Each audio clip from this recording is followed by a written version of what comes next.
یہاں یہ مشہور سوال پیدا ہوتا ہے کہ جس امر کے لیے دعا کی جاتی ہے اگر وہ مقدر ہو چکا ہے تو بندہ دعا کرے یا نہ کرے. یعنی اگر کوئی بات ہماری تقدیر میں لکھ دی گئی ہے تو پھر ہم اس کے لیے دعا کریں یا نہ. کبھی سوال پیدا ہوا آپ کے دل میں یہ کہ اگر میری موت لکھ ہی دی گئی ہے تو پھر زندگی مانگنے کا کیا فائدہ؟ اگر کوئی بیمار ہے تو ہم زیوم کرنے سے تو مر ہی جانا ہے، اس کی صحت کی دعا کس لیے کرنا؟ کیونکہ اس کی تقدیر میں ہے کہ فلاں تاریخ کو یہ مر جائے گا. تو اگر وہ مقدر ہو چکا ہے تو بندہ دعا کرے یا نہ کرے. اور اس شک کی وجہ سے انسان کیا ہوتا ہے، پھر دعا نہیں کرتا اور وہ شکی ہو جاتا ہے. شک انسان کو شکی کر دیتا ہے. اس کا وقوع میں آنا لابدی اور ضروری ہے. لابد عربی میں کہتے ہیں لازم. اور اگر وہ مقدر نہیں ہے تو بندہ سوال کرے یا نہ کرے وقوع میں نہیں آئے گا. یعنی اگر کچھ ہونا ہے تو ہو جائے گا، نہیں ہونا تو نہیں ہوگا. دعا مانگنے کا کیا فائدہ؟ سمپل ورڈز میں عام طور پر لوگ اس طرح ریاکٹ کرتے ہیں. اس مغالطے کو، مغالطہ کیا ہوتا ہے؟ غلط فہمی کو ایک گروہ نے صحیح سمجھا، کہا ہاں بالکل ٹھیک ہے ایسے ہی تو ہے، اور دعا اور التجا کو بالکل چھوڑ دیا. اس بنا پر یہ گروہ اس امر کا قائل ہو گیا کہ سوال، دعا، التجا سے کوئی فائدہ حاصل نہیں ہو سکتا، کوئی فائدہ نہیں دعا کرنے کا، وہی ہوگا جو ہونا ہے. کچھ لوگ اس عقیدے کے قائل ہو گئے. یہ اس کی انتہائی جہالت اور دلالت و گمراہی ہے. ایسا سوچنا کیا ہے؟ جہالت، دلالت، گمراہی، شیطان کا ڈالا ہوا وسوسہ بیسیکلی. علاوہ ازیں اپنے مسلک میں یہ گروہ خود متناقض ہے، سیلف کنٹرڈکشن کا شکار ہے. خود متناقض، خود یعنی سیلف، متناقض یعنی کنٹرڈکٹری. اس کے مسلک یعنی اس کی سوچ اور طریقے میں جس پہ یہ چل رہا ہے باہمی تضاد اور تخالف یعنی مخالفت پائی جاتی ہے، یعنی سیلف کنٹرڈکٹری ہے. کیونکہ اگر یہ لوگ اپنے اس مسلک کو بطور کلی مان لیتے ہیں تو دنیا جہان کے تمام اسباب کا تعطل واجب اور ضروری ہو جاتا ہے. یعنی اگر بات یہی ہے تو پھر دنیا میں ہر سبب بیکار ہے، کوئی سبب بھی اختیار نہیں کرنا چاہیے. دعا بھی کیا ہے؟ سبب ہے نا، جیسے اور بہت سے سبب ہوتے ہیں کام ہونے کے. تو اگر اس کو آپ سمجھے کہ یہ کوئی فائدہ نہیں ہے، اس کا مطلب یہ ہے کہ دنیا میں پھر کسی بھی کام کے کرنے کا کوئی فائدہ نہیں ہے، کوئی سبب نہیں اختیار کرنا چاہیے.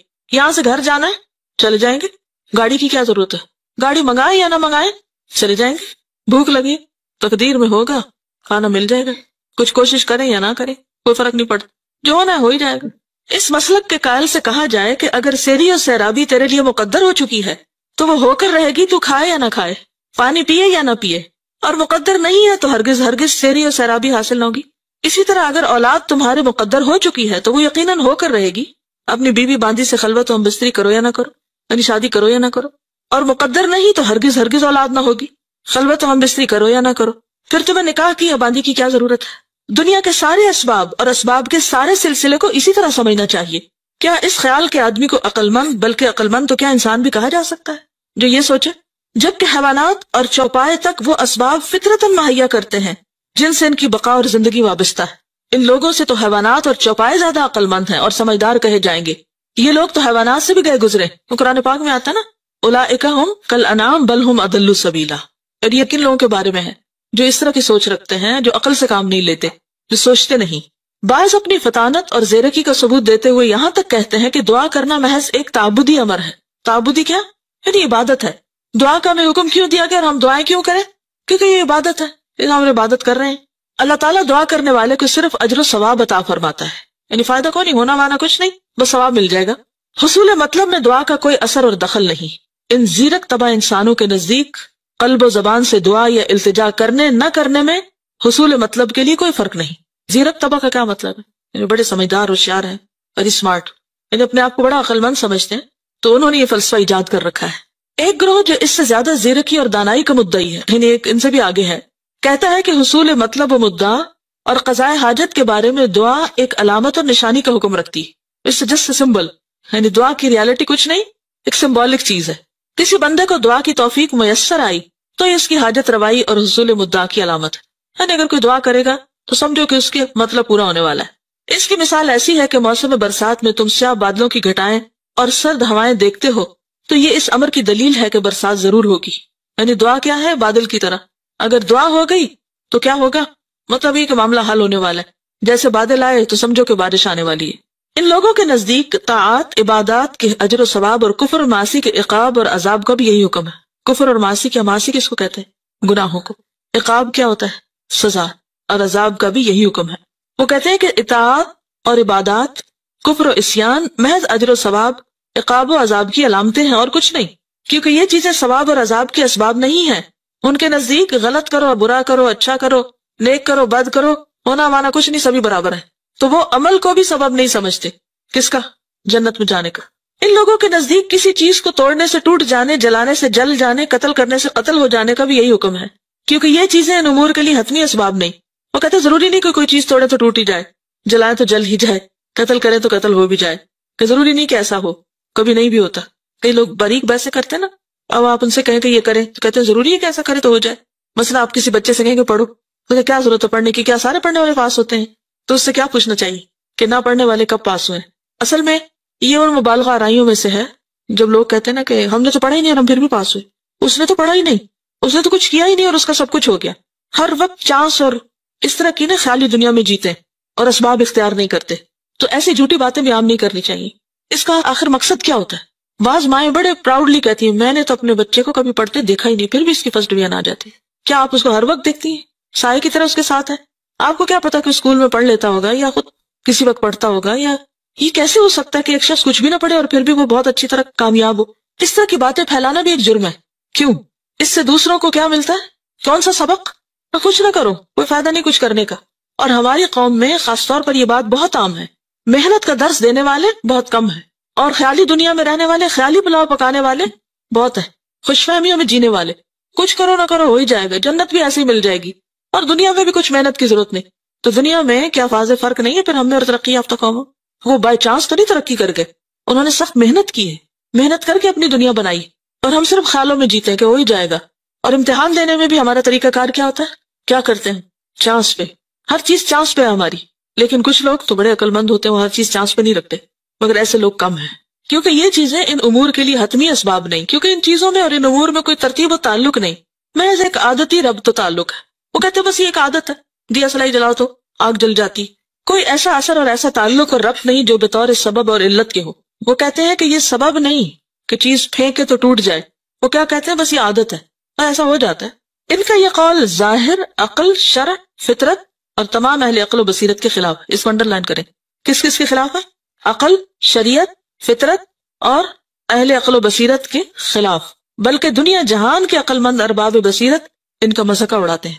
مذاق اڑاتے کا مطلب مذاق اڑاتے ہیں. سائل کے بیان کردہ دونوں مسلکوں کے علاوہ اس بارے میں ایک تیسرا مسلک ہے، اور وہی صحیح مسلک ہے. وہ یہ کہ امر مقدور اور مقدر اسباب کے ساتھ ساتھ مقدور و مقدر ہوا ہے. کیا مطلب ہے اس کا؟ مقدور کیا ہوتا ہے اور مقدر؟ مقدور کس وزن پر ہے؟ روٹ کیا ہے؟ قدر سے، تقدیر سے مقدور، جو چیز مقدر میں رکھی گئی. ٹھیک ہے، اور مقدر بھی وہی ہے، دونوں سیم ہے، اسی لیے واو ان کو جمع کر رہی ہے. وہ یہ کہ امر مقدور و مقدر اسباب کے ساتھ مقدور و مقدر ہوا ہے. یعنی تقدیر کس کے ساتھ ہے؟ اسباب کے ساتھ جڑی ہوئی ہے. یہ بات سمجھ آئی ہے کہ نہیں آئی؟ جس کو نہیں آئی وہ ہاتھ کھڑا کر کے پوچھ لے اور میں اسے شاباش دوں گی. اسٹیٹمنٹ کی سمجھ نہیں آ رہی. امر کا کیا مطلب ہے؟ کوئی بھی کام، کوئی بھی چیز جس کی تقدیر لکھی ہوئی ہے یا وہ مقدر ہوا ہے کیسے ہوگا، اس کے ساتھ اس کا سبب بھی مقدر ہے، وہ بھی ساتھ لگا ہوا ہے، اس کی بھی تقدیر ہے، سبب بھی تقدیر کا حصہ ہے. اب سمجھ آئے؟ ہاں، یہ بالکل ایسے ہی کہ جیسے وہ اس روز کسی نے ایک بہت اچھا کمنٹ دیا تھا. کسی نے کسی بزرگ سے کہا کہ دعا مانگنے کا فائدہ نہیں، کیونکہ جو تقدیر میں اگر لکھا جائے. تو انہوں نے کیا کہا؟ کیا پتا کہ تمہاری تقدیر میں لکھا ہو کہ تم دعا مانگو گے تو تمہارا یہ کام ہوگا. پھر یہی بات ہے، یہی بات یہاں پر ہے. ٹھیک ہے، اگر آپ یہ بات یاد رکھ لینا تقدیر کا مسئلہ آپ کو آسانی سے سمجھ آ جائے گا. کیا کہ تقدیر سبب کے ساتھ بندھی ہوئی ہے. مثال کے طور پر آپ دیکھیے، جیسے یہ لائٹ لگی ہوئی ہے نا، تو یہ کس کے ساتھ بندھی ہوئی ہے؟ سوئچ کے ساتھ، اس بٹن کے ساتھ. یعنی آپ نے ساری محنت، کوشش، سب کچھ کی، لگا ہوا ہر چیز، لیکن جب تک اس کو آن نہیں کریں گے نا، یہ سبب ہے اور یہ مسبب جس کے لیے سبب اختیار کیا گیا ہے. تو اب آپ کہیں میری تقدیر میں ہوگی روشنی تو یہ جل پڑے گا، تو اب آپ کو کیا کرنا ہے؟ بٹن دبانا ہے، کیونکہ یہ بھی تقدیر کا حصہ ہے کہ آپ سبب اختیار کریں، یہ اس کے ساتھ ہے. ٹھیک ہے، اب سمجھ آ گئی؟ شکر ہے. اور انہی اسباب میں سے ایک سبب دعا بھی ہے. ٹھیک ہے، دعا کیا ہے؟ سبب ہے. کوئی امر مقدور و مقدر محض بلا سبب مقدور و مقدر نہیں ہوتا. اس کو بھی انڈر لائن کر لیں، یہ آپ کو زندگی میں بہت فائدہ دیں گی، یہ باتیں کئی گتھیاں سلجھائیں گی. بلکہ اسباب کے ساتھ مقدور و مقدر ہوا. یہ جو بار بار مقدور و مقدر ہے نا، ایک ہی بات کو مختلف طریقوں سے کیا گیا تاکہ آپ بات سمجھ جائیں. پس بندہ جب کوئی سبب عمل میں لاتا ہے، اس سبب کے ساتھ یعنی جب کوئی سبب اختیار کرتا ہے، اسے بٹن آن کرتا ہے، تو اس سبب کے ساتھ جو امر مقدور و مقدر ہے وہ بھی وقوع میں آ جاتا ہے، یعنی لائٹ جل پڑتی ہے، ٹھیک. اور سبب عمل میں نہیں لاتا تو اس سبب کے ساتھ جو امر مقدور و مقدر ہے وہ بھی وقوع میں نہیں آتا، ٹھیک ہے. مثلا سیری اور سیرابی کھانے پینے کے ساتھ، اولاد ہم بستری کے ساتھ، کھیتی اناج زمین پر دانے بونے کے ساتھ، اور جانور کی جان نکلنا ذبح کرنے کے ساتھ مقدور و مقدر ہے. اور یہی تیسری قسم صحیح اور حق ہے، ٹھیک ہے. اس تیسری قسم کے سمجھنے سے سائل محروم ہے. کون سا سائل؟ وہ جس نے سوال کیا تھا، اسے اس کے سمجھنے کی توفیق ہی میسر نہیں ہوئی. اس تیسری قسم کے لحاظ سے دعا و التجا ایک قوی ترین اور زبردست سبب ہے. اسی لیے حضرت عمر کہا کرتے تھے، یا اللہ اگر تو نے ہمیں بدبخت لکھا ہے تو تو ہی ہمیں خوش بخت لکھ دے. تو دعا کرتے تھے وہ، اور دعا جو ہے وہ کس کو بدل دیتی ہے؟ یعنی یہ سبب ہے تو اس کی وجہ سے جو مسبب ہے اس میں بھی تبدیلی آ جاتی ہے. یمحو اللہ ما یشاء ویثبت، اللہ جس چیز کو چاہتا ہے مٹاتا ہے، جس کو چاہتا ہے برقرار رکھتا ہے. اس کے لیے کیا مشکل ہے کہ وہ کسی چیز کو لازم ہی کرے؟ یعنی ایسا ہی ہونا چاہیے، اللہ یہ کہ اس کی مشیت اس کا تقاضا کرتی ہو. کیا مطلب ہے اس کا؟ یعنی اس کا جو کریشن پلان ہے اس میں ویسا ہونا زیادہ بہتر، یعنی اس کی مصلحت اس بات کا تقاضا کرتی ہے. اور یہاں سے اللہ تعالیٰ کی اتھارٹی بھی پتہ چلتی ہے، ٹھیک ہے. تو بعض اوقات سبب اختیار کرتے ہیں لیکن اس کے باوجود الٹیمیٹ اتھارٹی اللہ ہی کے پاس ہے کہ وہ وہاں سے اس کو آگے ہونے دے یا نہ ہونے دے. کیونکہ اگر وہاں چیک اینڈ بیلنس نہ ہو اور ہر چیز ہمارے ہلانے سے ہل جائے تو پھر کیا ہو؟ اگر ہم کہ یا اللہ بارش ہو اور جو باہر لوگ ہیں کہ یا اللہ بارش بالکل نہ ہو، نظام درہم برہم ہو جائے سارا. تو اس لیے وہاں چیک اینڈ بیلنس ہونا بہت ضروری ہے کہ یہاں سے جو دعا اٹھی ہے، سبب آیا ہے، کیا اس کو نافذ ہونے دیا جائے اور وہ چیز ہو جائے جو یہ چاہ رہا ہے. اور اگر یہ ہو گئی اور ان کے سروں پہ آ گری تو پھر بنے گا کیا؟ تو یہ جو اللہ نے اتھارٹی اپنے ہاتھ میں رکھی یہ بھی اس کی رحمت ہے. عام طور پہ لوگ تقدیر کو نعوذ باللہ اللہ کا ظلم قرار دیتے ہیں کہ اللہ نے تو ہمارے ہاتھ باندھ دیا، ہم تو کچھ کر ہی نہیں سکتے. تو یہ اللہ کی طرف سے ظلم نہیں ہے بلکہ کیا ہے؟ اس کی رحمت ہے کہ اللہ اپنے بندوں پر ہمیشہ مہربان ہے. جب کوئی ہماری دعا سن لی جاتی ہے تو بھی اس کی مہربانی ہے، اور اگر نہیں سنی جاتی تو بھی اس کی مہربانی. کس طرح کہ یہ بندہ ابھی 4 دن اور مانگے نا ذرا، کیونکہ اگر ابھی اس کو یہ چیز مل گئی جو یہ مانگ رہا ہے تو کیا ہوگا؟ یہ مجھے بھول جائے گا. اور جو کچھ پھر بندہ مانگتا رہتا ہے تو کیا خیال ہے کہ وہ ضائع ہوتا چلا جاتا ہے، وہ جمع ہوتا رہتا ہے. ہم یہاں پریشان ہیں کہ سنی نہیں جا رہی، اور وہاں اتنا کچھ جمع ہو رہا ہے کہ قیامت کے دن جب انسان اس حصے کو دیکھے گا اعمال نامے کے جو دعاؤں کے اجر پر مشتمل ہوگا تو تمنا کرے گا کاش دنیا میں میری ایک دعا بھی قبول نہ ہوتی اور یہ سب مجھے آج ملتا. تو اس لیے مانگنے کی توفیق مانگے، کبھی بھی مانگ کے مایوس نہ ہو. اگر کوئی چیز نہیں مل رہی، نہیں آ رہی، اس میں بھی خیر ہے، اس میں بھی بھلائی ہے. ان مع العسر یسرا. بعض اوقات ہم روتے ہیں، پریشان ہوتے ہیں، لیکن معلوم نہیں ہماری دعاؤں کی وجہ سے کتنے ہی ہمارے گناہ جڑ جائے. ہماری جب دعائیں بہت قبول ہونے لگتے تو ہم آپ کو بڑی چیز سمجھنے لگتے ہیں. بعض اوقات غرور تکبر میں مبتلا ہو جاتے، بعض اوقات عبادت چھوڑ دیتے، کرنے کا کام چھوڑ کے بیٹھ جاتے. اللہ کو پتا ہے نا کہ اگر ہماری ساری دعائیں مان لیں گی تو ہم تو نقصان اٹھائیں گے. مثلا اگر بچے کی آپ ہر بات مانتے چلے جائیں تو کیا ہوتا ہے؟ ہماری عقل سمجھ تو اللہ کے مقابلے میں بچے سے بھی گئی گزری ہے. ماں اور بچے میں کتنا فرق ہوتا ہے؟ چند سالوں کا نا، کبھی 18-20 سال کا ہوتا ہے، کبھی تھوڑا بہت زیادہ یا کم. تو ماں اپنے آپ کو بڑی چیز سمجھتی کہ بچہ تو بالکل بے عقل ہے، اس کو تو کچھ خبر نہیں، تو اس کی ہر بات نہیں ماننی چاہیے. بعض اوقات جانور بھی ہوتی ہے تو ہم صرف اس لیے نہیں مانتے کیونکہ بچے نے کہی ہے، تو یہ بچہ ہے اس لیے نہیں اس کی مانی جائے گی. تو کتنی بھی پیار کرنے والی ماں ہو، بچے کی ہر بات کبھی نہیں مانتی اور نہیں ماننی چاہیے کیونکہ اس کی بعض باتوں میں اسی کے لیے نقصان ہے. مثلا اگر بچہ صبح اٹھے اور کہ میں نہیں اسکول جاتا تو ماں کہو میں گلے سے لگاؤں تمہیں. مجھے یاد ہے میں جب چھوٹی ہوتی تھی تو میں رو دھو کے روز اسکول جاتی، میں جانے ہی نہیں چاہتی تھی، رو رو کے برا حال کر لیتی تھی. اور کیا سمجھتی تھی میں کہ بہت ہی مظلوم ہوں اور میرے ماں باپ بہت ظالم ہیں. لیکن اب میں بعض اوقات کہاں اٹھتی ہوں کہ اگر میرے ماں باپ ذرا بھی ڈھیلے پڑتے تو میں کہاں خوار ہوتی، لیکن اس وقت ہمیں سمجھ نہیں آتی. اسی طرح استاد بعض اوقات سختی کرتے ہیں اور ہم ان کو بہت ظالم سمجھتے ہیں، حالانکہ وہ سختی ہمارے حق میں اچھی ہوتی ہے. تو بہرحال میرے نزدیک جو چیز اچھی ہے میں اس پہ رو دھو کے دعا مانگ رہا ہوں. اب تو دے تو تیری رحمت، اب تو نہ دے تو میں پھر بھی ناراض نہیں، کیونکہ اس میں بھی میری ہی بھلائی ہے جو تو مجھے نہیں دے رہا. کیونکہ اگر مجھے مل جائے وہ جو میں مانگ رہا ہوں تو ہو سکتا ہے وہی میرے لیے ہلاکت کا باعث ہو جائے، تو یہ بھی اس کی رحمت ہے. بس اگر کسی امر مقدور کا وقوع دعا کے ساتھ مقدر ہے تو پھر یہ کہنا کسی بھی طرح صحیح نہیں کہ دعا سے کوئی فائدہ نہیں، جس طرح یہ کہنا صحیح نہیں کہ کھانے پینے اور دیگر حرکات اور اعمال سے کوئی فائدہ نہیں ہو سکتا. یقیناً حصول مطلب کے لیے دعا اور التجا سے زیادہ کوئی چیز مؤثر، مفید اور نفع بخش نہیں، اور اس سے بڑھ کر کوئی دوسرا سبب نہیں. کس سے بڑھ کر کوئی دوسرا سبب نہیں؟ دعا سے. اسی لیے آپ کوشش کے ساتھ دعا بھی لازمی کریں، ٹھیک ہے؟ یعنی دونوں چیزیں ساتھ ساتھ چلیں گی، یعنی ظاہری اسباب بھی اور دعا والا سبب بھی. مثلا ایک کام کو کرنے کے لیے، مثلا گھر میں داخل ہونا ہے آپ نے، تو آپ کیا کرتے؟ اپنی لاک کھولتے، اندر داخل ہوتے، داخل ہو گئے، ساتھ کون اور داخل ہو گیا؟ شیطان بھی داخل ہو گیا. اب وہ آ کے فتنے پھیلا رہے ہیں، لڑائی جھگڑے کرا رہے ہیں اور غلط کام ہو رہے ہیں گھر میں. اب آپ کیا کرتے ہیں کہ آپ دروازہ بھی کھول رہے ہیں اور اس کے ساتھ ساتھ دعا بھی پڑھ رہے ہیں. تو آپ ایک حفاظت کے ساتھ داخل ہو رہے ہیں، گھر سے باہر نکل رہے ہیں تو بھی یہی بات ہے.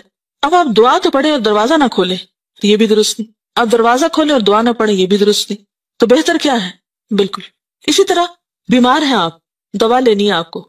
ایک یہ ہے کہ دوا نہ لیں اور صرف دعا کریں، اور دوسرا یہ ہے کہ دوا لیں اور دعا نہ کریں، اور تیسرا یہ ہے کہ دوا بھی لیں اور دعا بھی کریں.